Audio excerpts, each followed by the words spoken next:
Que se passe-t-il entre l'euro et le dollar? Salut à toi, j'espère que tu as la forme. Cette vidéo va être un petit peu particulière puisque ça va être une interview, encore une fois, de Thomas Andrieux qui va revenir du coup sur cette chaîne YouTube. On va voir pas mal de choses, on va parler de la situation des crypto-monnaies à court, moyen, long terme, ce qu'en pense Thomas. On va voir également plus en détail ce qui se passe au final avec l'euro, pourquoi il est à la parité avec le dollar. On va voir si c'est plutôt bon signe ou mauvais signe. J'auto-spoil un petit peu, mais c'est pas si bon signe que ça. En fait, la situation en Europe est assez compliqué. Et également, on va voir une façon de se protéger qui peut être l'or, parce que Thomas s'y connaît pas mal au niveau de l'or. Donc du coup, on va développer également un petit peu cet aspect-là. Alors bien entendu, si tu ne connais pas Thomas Andrieux, je vais le laisser se présenter au cours de l'interview. Allez, je te souhaite une bonne vidéo, bon visionnage. Bon, du coup, on se retrouve avec Thomas Andrieux. Alors Thomas, t'es déjà passé sur la chaîne, donc merci infiniment d'être venu. Est-ce que tu peux rapidement te représenter, nous dire qui tu es, ce que tu fais, parce que c'est vrai que tu fais quand même pas mal de choses. Alors oui, tout à fait. Merci encore pour ton invitation, Julien, c'est toujours un plaisir. Moi, mes activités, c'est assez simple, c'est rédaction financière, c'est-à-dire que j'écris pour plusieurs médias, j'interviens sur plusieurs médias et en particulier sur les thèmes des crypto-monnaies et des métaux précieux. Métaux précieux, j'écris notamment pour or.fr en particulier. J'ai écrit aussi un livre sur l'or, et pour tout ce qui est crypto-monnaie, ce sera plutôt sur des médias comme Cointribune ou Café de la Bourse. Et donc régulièrement, en fait, je publie soit vraiment des études statistiques, des choses assez spécifiques, qui sont soit vraiment pour le grand public ou réservées plutôt au milieu des experts, mais globalement, voilà, j'évolue dans cette sphère de la recherche ou de la publication financière. D'accord. Alors moi, je t'ai fait revenir quand même pour plusieurs raisons. Et c'est vrai qu'en ce moment, on va dire que on est dans une situation, on va dire, économique un peu particulière. Ça touche à la fois les crypto-monnaies, mais pas que, en fait, ça touche quand même assez plus largement l'économie. D'ailleurs, on en parlait tout à l'heure, l'euro vient de fêter son anniversaire, entre guillemets. Il vient d'avoir la parité avec le dollar. Et c'est vrai que c'est pas top top, quoi. Alors, avant de rentrer plus sur ces détails-là, je voudrais d'abord savoir ce que tu penses actuellement du marché des crypto-monnaies. Quel est ton avis sur la situation à court, moyen, long terme? Alors, à court terme, même chose, on est encore pour l'instant baissier, Mhm. mais on est sur les 20 000 dollars en fait. On se rend compte que ce qui tient depuis plusieurs semaines, depuis plus d'un mois, c'est le support en gros des 20 000. Bitcoin, c'est très volatile, donc on peut même faire des fourchettes à 2 000 à 3 000 dollars en haut ou en bas, mais globalement, c'est les 20 000, quoi. Et ça, c'est un enjeu majeur parce que, en fait, il y a beaucoup d'acteurs qui ont des intérêts à ce que le Bitcoin n'aille pas en dessous de 20 000, sinon ils sont en perte. Et puis, tout simplement, c'est qu'à partir de ces niveaux, on est à plus de 80% de baisse. Statistiquement, le Bitcoin peut se poser. Donc, tant qu'on arrive, pour parler du Bitcoin particulièrement, tant qu'on est sur les 20 000 dollars, le marché peut se stabiliser, mais en dessous, ça serait très alarmiste en fait à long terme. Donc, moi, mon avis, c'est que par rapport à la cyclicité des actions et des cryptos qui se synchronisent souvent, on pourrait avoir un signal de stabilisation clair, peut-être d'ici un mois et demi. Rien n'est sûr, évidemment, dans le contexte actuel, puisqu'il y a beaucoup de crises sur crypto, plein de choses comme ça. Mais je pense que d'ici un mois et demi, c'est tout à fait possible d'imaginer une première stabilisation. Ça ne veut absolument pas dire une reprise haussière. On entrerait plutôt, je pense, dans une espèce de marché neutre d'indécision. Et c'est qu'à partir du moment où les liquidités seront plus disponibles, ou à partir du moment où on se rapprochera du prochain halving, qu'on aura une confirmation d'une potentielle, je pense, nouvelle tendance haussière. Enfin, historiquement, j'ai fait 8 indicateurs historiques qui ont confirmé un point bas sur le Bitcoin que j'ai publié pour Café de la Bourse. Et justement, ça montre que soit on est proche d'un point bas, soit on va s'enfoncer plus bas, mais en tout cas, si on valide une stagnation, ce serait plutôt encourageant pour la suite. La question, c'est de savoir est-ce que à long terme, le fait qu'on soit encore très bas aujourd'hui réduit le potentiel de rebond dans le futur, en fait.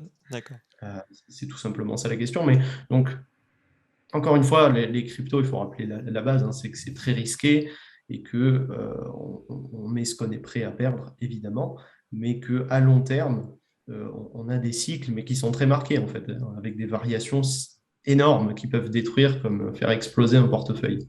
Donc, jusqu'à là, ma position ne change pas beaucoup. Moi, je suis plutôt dans une logique de holder à long terme, mais tout D'accord. simplement, je limite les risques. D'accord. Donc là, et pour toi, il y a une possibilité qu'on soit dans une période où on va un petit peu ranger quand même.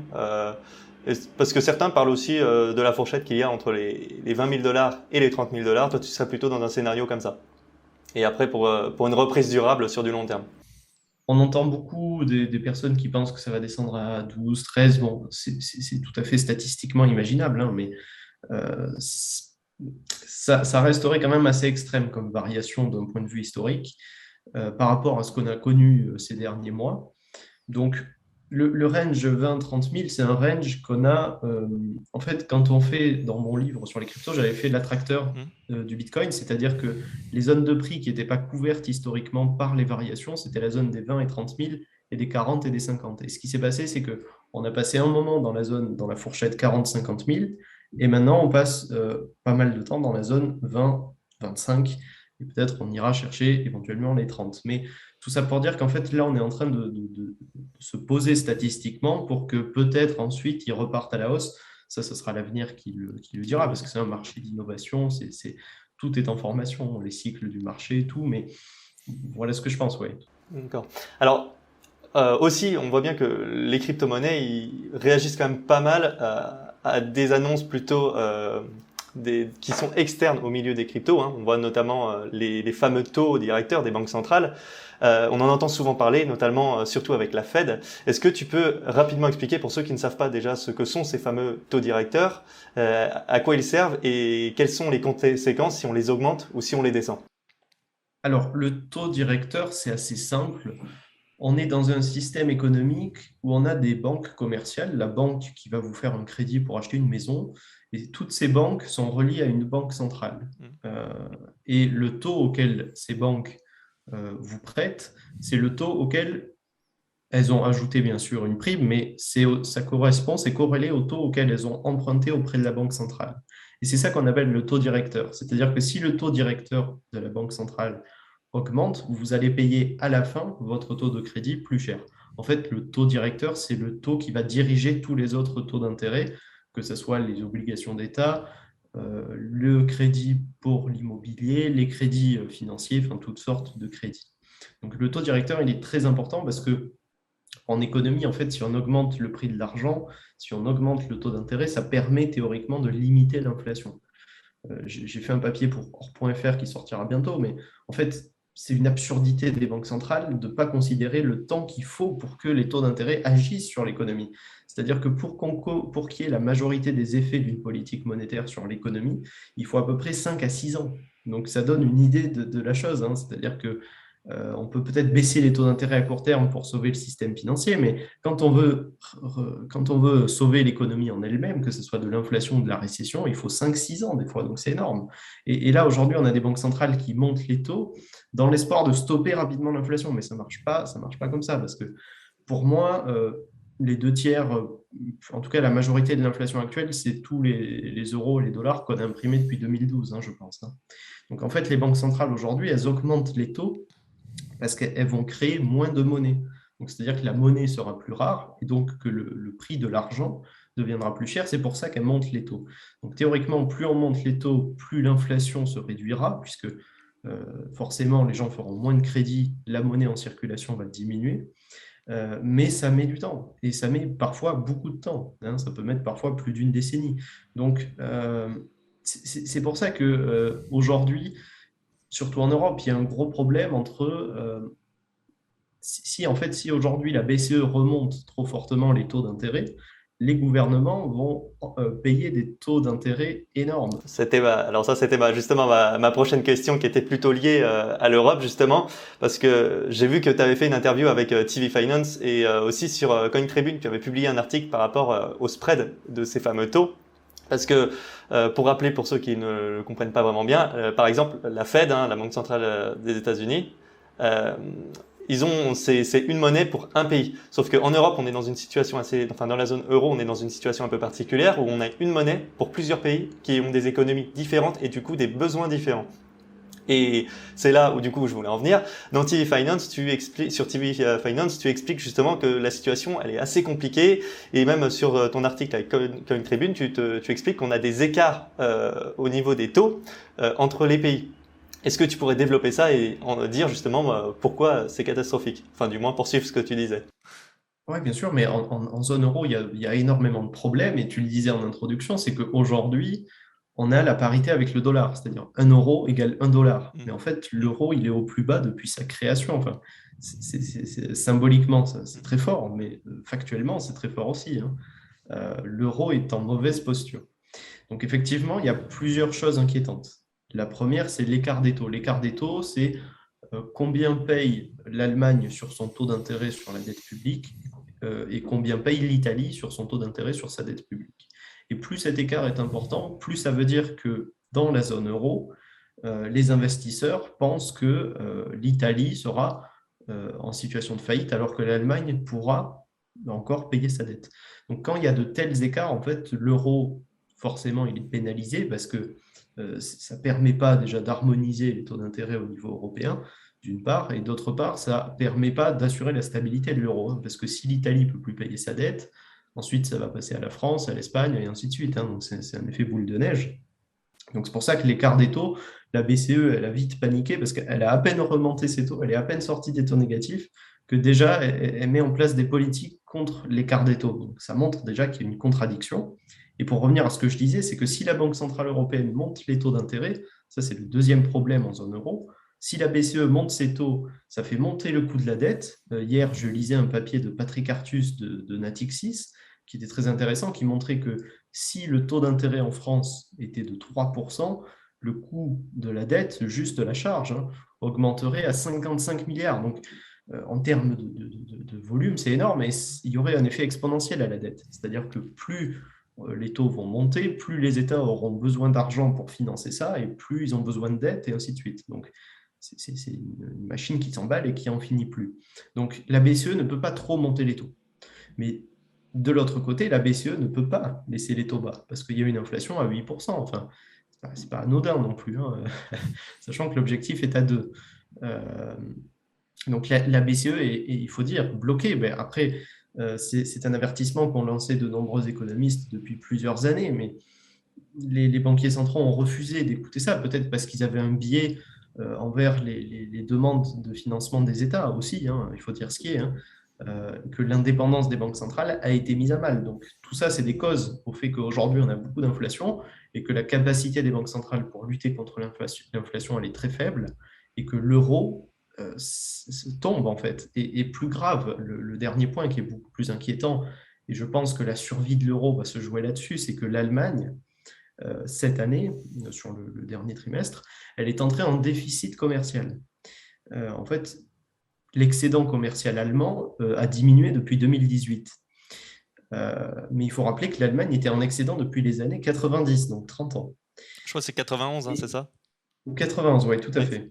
Et en fait, cet excédent commercial permettait, entre autres, hein, je simplifie, mais de financer le système bancaire européen, avec Target 2 notamment. Et en fait, ce qui se passait depuis la création de l'euro, c'est que l'Allemagne est créancière des pays du Sud. L'Allemagne est créancière de l'Italie, de la France, etc., etc., parce qu'ils arrivaient à financer les banques de la zone euro. Et donc, si demain, les Allemands n'ont plus d'excédent commercial, ils ne peuvent plus financer les banques européennes, et donc ce mécanisme qui permettait à l'euro de survivre jusqu'ici disparaît. Et c'est ça qui est inquiétant, en fait. C'est que demain, si les banques de la zone euro ne peuvent plus assurer leur propre financement entre elles, de pays à pays, là, l'euro est en très mauvaise posture, en fait, hein.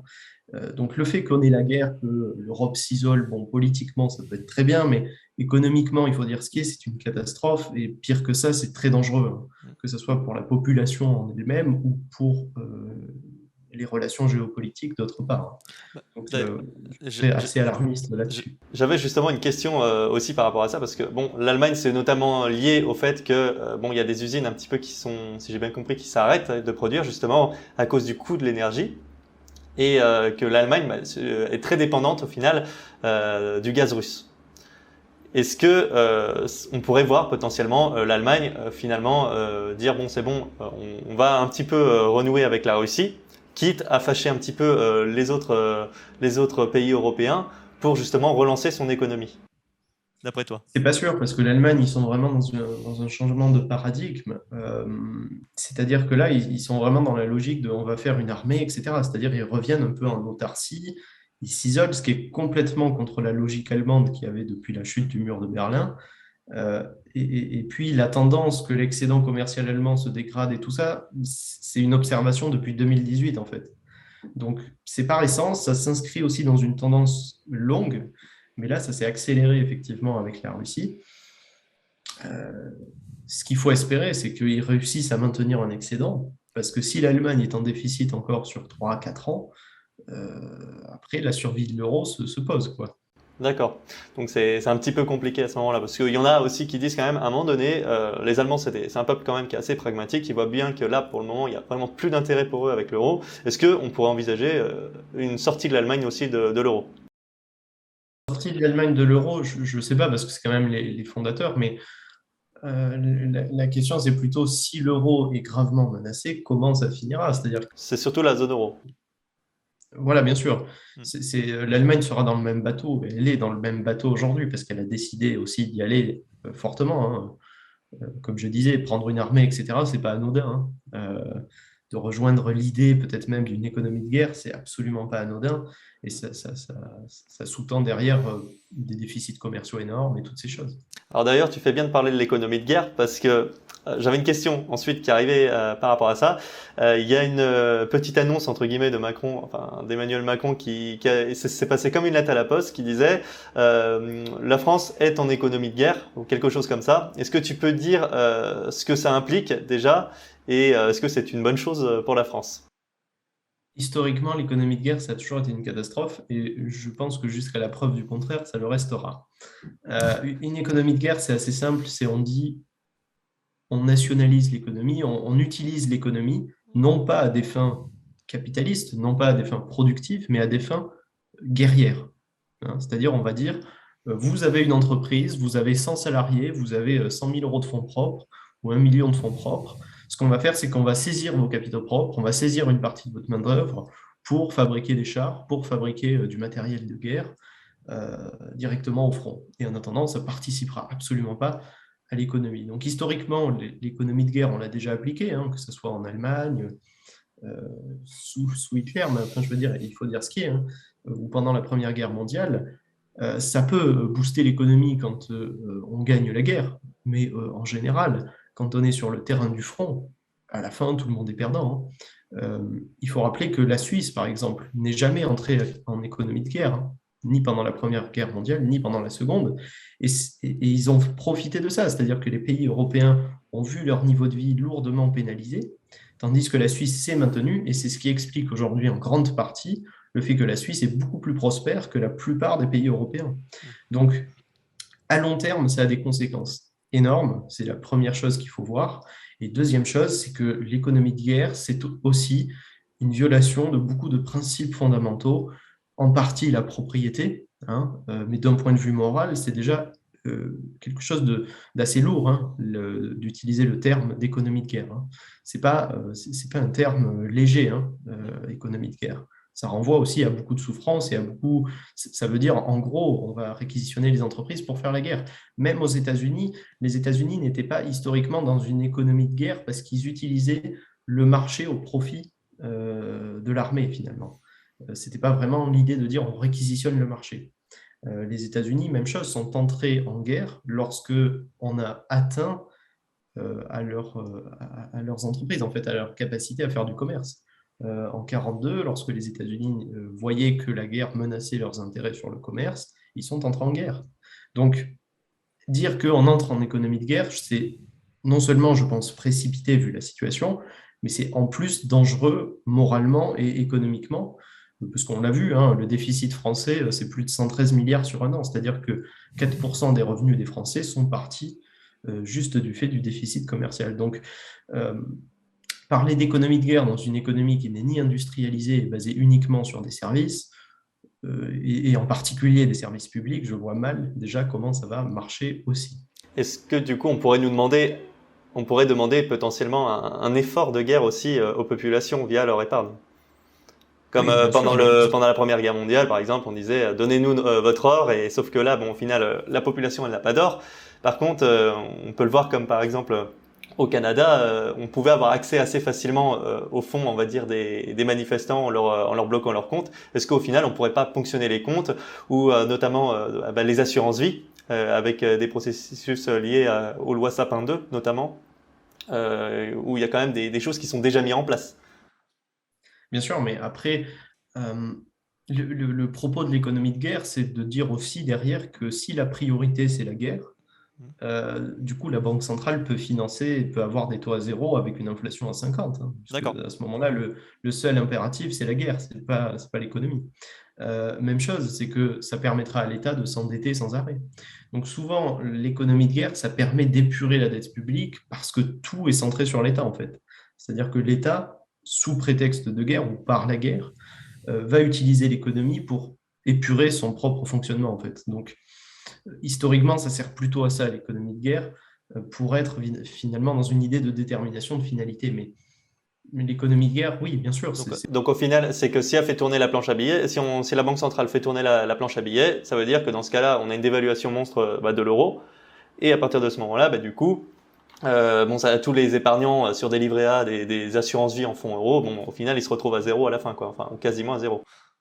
C'est ça bien l'idée. sûr, il y a des gros problèmes là-dessus. À savoir déjà que certaines obligations européennes ont déjà perdu près de 20% depuis janvier. Donc, Donc c'est un effort de guerre indirect, en fait, hein. C'est un peu plus détourné, mais ok. bien sûr, mais ça fait partie de la machine. Maintenant, dire économie de guerre, ça a des conséquences que la plupart des gens n'imaginent pas. Et ça aurait des conséquences absolument désastreuses qui ne sont souhaitables à personne, ni à votre ennemi, ni à vous-même. Hein, c'est tout ce que j'aurais à dire. D'accord. Alors, maintenant, par rapport à tout ça, il y a quand même des solutions pour se protéger. Est-ce que tu en aurais quelques-unes à partager? Je sais que tu aimes beaucoup, notamment l'or, par exemple. Est-ce que tu peux me dire si ça pourrait être une bonne solution d'avoir de l'or dans ces situations-là? Qu'est-ce que tu en penses? L'or, c'est quelque chose de bien durant les périodes de stagflation, parce que souvent, dans les périodes de stagflation, c'est-à-dire faible croissance, forte inflation, l'or va se stabiliser, se maintenir. Parfois, il va avoir des performances haussières, mais l'idée, en fait, que l'or protège contre l'inflation, ce n'est pas une idée qui est tout à fait juste, parce qu'en fait, l'or, il va suivre des performances très lissées dans le temps, ce qui fait que même si on a parfois des crises fortes d'inflation ou des fortes récessions, il va plutôt se maintenir dans le temps. Euh, un critère d'achat de l'or, notamment, c'est lorsque les taux directeurs se stabilisent. Donc, actuellement, le marché anticipe qu'il est probable que les taux directeurs se stabilisent en 2023-2024 en particulier. Donc, peut-être à ce moment-là, il y aura éventuellement un signal d'achat sur l'or. Mais en fait, l'or, quelle est sa relation avec les prix? Ça va plutôt être à long terme. C'est-à-dire qu'à long terme, l'or, il va plutôt suivre le niveau des prix. Donc, c'est-à-dire qu'on peut avoir une grande accélération de l'inflation à court terme, mais ça va avoir très peu d'impact sur le cours de l'or, en fait. Ça sera plutôt lissé dans le temps. Donc, c'est pour ça que l'or déçoit aussi, peut-être en partie aujourd'hui, mais quand on regarde les performances, ben, il est en tête de liste, en fait, hein, parce qu'il ne perd pas d'argent. Beaucoup d'actions ont perdu, pour beaucoup, plus de 50%, hein, pour les valeurs de croissance notamment. 20% en général de correction sur les marchés depuis le début d'année. Donc, enfin, dans ce contexte, c'est vrai que l'or reste évidemment un atout phénoménal. Hein. Mais voilà, maintenant, on n'est pas dans un marché haussier, notamment parce que les banques centrales relèvent leurs taux. Historiquement, pour l'or, c'est plutôt pénalisant. Il y a toujours ce spectre baissier, mais dès que les taux directeurs seront stabilisés, je pense que une fois de plus, on aura un déblocage haussier sur le cours de l'or, hein, tout simplement, D'accord. comme ça s'est passé dans les données qu'on peut retrouver sur les dernières décennies. Alors, tu avais aussi écrit un livre du coup sur l'or, hein, tu en as parlé tout à l'heure rapidement. Est-ce que tu peux nous dire ce que tu as mis un petit peu dans ce livre, qu'est-ce que tu voulais passer un petit peu comme message et où est-ce qu'on pourrait potentiellement retrouver ce livre pour les personnes qui sont intéressées? Oui, bien sûr, bah, le livre, il s'appelle L'or et l'argent, tout simplement. Mm. L'or et l'argent, moi je me suis intéressé à l'or déjà pour sa qualité historique, parce que l'or, c'est des milliers d'années d'histoire, et en particulier d'histoire économique, parce que le fait que l'or soit plus ou moins dense en métal ou pas, c'est un symbole aussi d'apogée ou de déclin des empires dans l'histoire, donc c'est un moyen d'étude de l'économie passée. Donc, dans ce livre, j'aborde en fait une première partie très historique, hein, parce que l'or, c'est aussi beaucoup d'histoire monétaire en fait. Et pour le paradoxe, on se rend compte qu'il y a un changement du système monétaire international à peu près tous les 25-26 ans. On y est proche, mais ça c'est pour la parenthèse. Et deuxième partie du livre, là, ça sera plutôt sur les fondements du marché. Qu'est-ce qui fait l'offre? Qu'est-ce qui fait la demande? Qu'est-ce qui fait les cycles d'investissement de l'or, hein? Parce que il faut voir que l'or, c'est un actif dont le prix dépend de l'offre, en fait, hein. C'est-à-dire que les compagnies minières, c'est 80% de l'offre, et que la demande n'a presque pas d'impact sur l'or, tout simplement, et que le coût de production d'une once d'or est un des éléments déterminants du cours de l'or. Et donc ça, c'est la deuxième partie de mon livre, et la dernière, ça sera vraiment sur les moyens d'investir sur l'or, puisque on a encore aujourd'hui le moyen la possibilité qui est assez récente d'investir sur l'or via des cryptos, par exemple. Donc, tout ça, c'est des moyens différents, mais privilégier peut-être un lingot, une pièce, etc. Tout ça, c'est des critères importants qu'il faut avoir en tête. Donc, globalement, voilà, c'est un livre qui non seulement permet aussi d'avoir un certain recul historique, mais aussi vraiment une logique d'investisseur aussi sur l'or. Alors généralement, il y a des personnes aussi qui m'avaient dit, qui se connaissent un petit peu mieux en or que moi. Elle m'avait dit au début, vaut mieux prendre de l'or physique, et bon, si c'est en petite quantité, hein, pour des petits capitals, et de plutôt prendre de l'or en 4 fois 9 et plutôt, et privilégier les pièces. Oui, le 4x9, c'est des lingots de 500 grammes, hein. Oui, donc effectivement, pièces et lingots, typiquement, c'est la meilleure protection pour quelqu'un qui n'a pas d'horizon de vente ni d'horizon de spéculation. C'est idéalement le mieux, effectivement. Maintenant, si on se dit, je pense que l'or va monter sur les 6 prochains mois, mais qu'après il baissera, je dis ça à titre d'exemple, hein, mais dans ce cas-là, c'est peut-être mieux d'acheter un ETF parce que ça sera liquide et voilà. Il y a 10 000 possibilités, mais Mais vaut mieux une réplication physique par contre pour l'ETF sur l'or, je suppose. bien sûr, il y a pas de. L'ETF, c'est de l'or papier finalement, hein. C'est de l'or fictif. Mais le physique, ça reste le mieux effectivement pour des placements de très long terme en fait, hein, où on n'a pas d'horizon de vente et c'est vraiment une logique de sécuriser son capital. Donc là, c'est Et le mieux. est-ce que tu penses aussi qu'il vaut mieux, par exemple, si on passe par des entreprises tierces pour stocker notre or, euh, je pense notamment via la crypto-monnaie, hein, avec VeraOne ou Pax Gold, est-ce qu'il vaut mieux justement avoir aussi des services qui sont plutôt hors de la zone euro? Est-ce que c'est mieux? Souvent, c'est préférable. C'est un critère, on va dire, entre guillemets, extrême, mais dans un contexte de guerre, ça peut être un bon critère, effectivement, Oui. hein. J'écris notamment pour or.fr. Ils fournissent un service de stockage, c'est-à-dire que si on achète de l'or, on est propriétaire de l'or, ce qui n'est pas forcément le cas, je crois, sur Pax Gold ou des choses comme ça. Mais les lieux de stockage, c'est essentiellement la Suisse, Singapour de mémoire aussi, enfin, des lieux qui juridiquement sont plutôt favorables à la propriété, hein. Parce qu'aux États-Unis, voilà, il y a toujours aussi ce traumatisme des années 30 où Roosevelt avait confisqué l'or. Le good deal. En Europe, il y a une grosse incertitude aussi avec ce qui se passe aujourd'hui, hein. Énormément d'incertitudes. La Banque de France fait partie des banques centrales qui possèdent le plus d'or, avec une centaine de milliards d'équivalents en euros, enfin d'or en euros. Donc, qu'est-ce qui va se passer avec cet or? On ne sait pas, mais J'avais cru comprendre que Emmanuel Macron, justement pour la bonne cause, voulait le vendre pour l'Afrique. oui, enfin, l'Afrique, je pense qu'ils en auront à long terme, hein, parce qu'encore il y a quelques jours, quelques semaines, on a appris que l'Ouganda, Oui. qui est un pays d'Afrique, avait l'équivalent de 330 000 ou 320 000 tonnes d'or sous ses terres. Enfin, c'est-à-dire que ça représente des quantités astronomiques, et peut-être même plus que tout l'or qui a été miné jusqu'à. Et du coup, est-ce que ça ne pourrait pas mettre une pression vendeuse au final sur l'or, ça? Ça pourrait mettre une pression vendeuse. La question, c'est quelle est la difficulté pour miner cet or, en fait? Parce que, comme je disais, le cours de l'or, il est corrélé au coût de production. Donc, ça peut éventuellement mettre une pression vendeuse, mais je ne pense pas qu'elle soit significative. En tout cas, ça montre quoi? Ça montre que tant qu'on voudra miner de l'or, on pourra.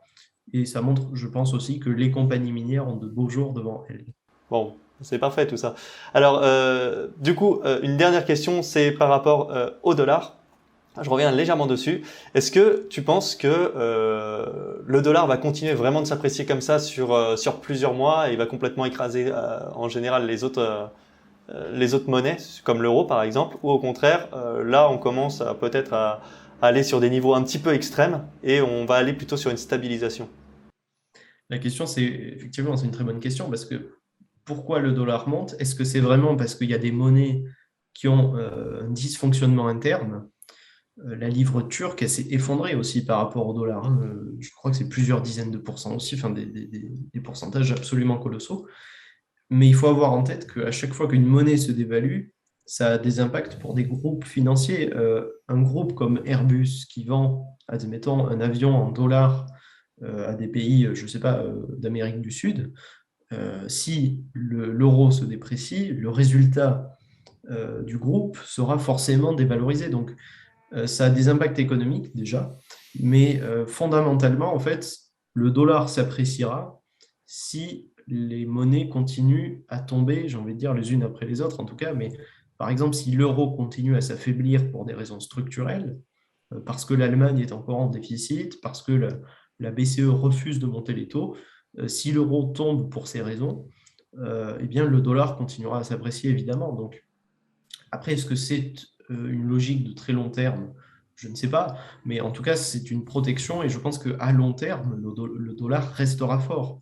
C'est-à-dire qu'il peut évidemment retracer, mais je ne pense pas qu'il retracera significativement parce que ce qui est en train de se dessiner aujourd'hui, ce qui se profile, je pense, à l'avenir, c'est un affaiblissement colossal de l'Europe qui est en train de s'isoler, un renforcement de l'Asie et des États-Unis en partie. J'ai envie de dire peut-être même que les États-Unis jouent leur dernière carte pour booster le dollar, en fait. Les États-Unis sont gagnants là-dessus. Et ce qu'on n'a pas vu depuis de nombreuses années, c'est qu'il y a des gérants américains, je pense à Ray Dalio notamment, qui parient contre l'Europe. Enfin, on n'a pas vu ça depuis longtemps. Enfin, Ray Dalio, c'est les fonds de pension américains, c'est toutes ces choses. Et ils parient avec les retraites des Américains sur la baisse euh, des titres européens. Enfin, et il y a beaucoup de fonds d'investissement qui sont en train de s'exiler aussi de l'Europe. Donc, ce qui se passe aujourd'hui, c'est évidemment en faveur des États-Unis, parce que les États-Unis profitent de ça, profitent de la sécurité qu'ils détiennent encore.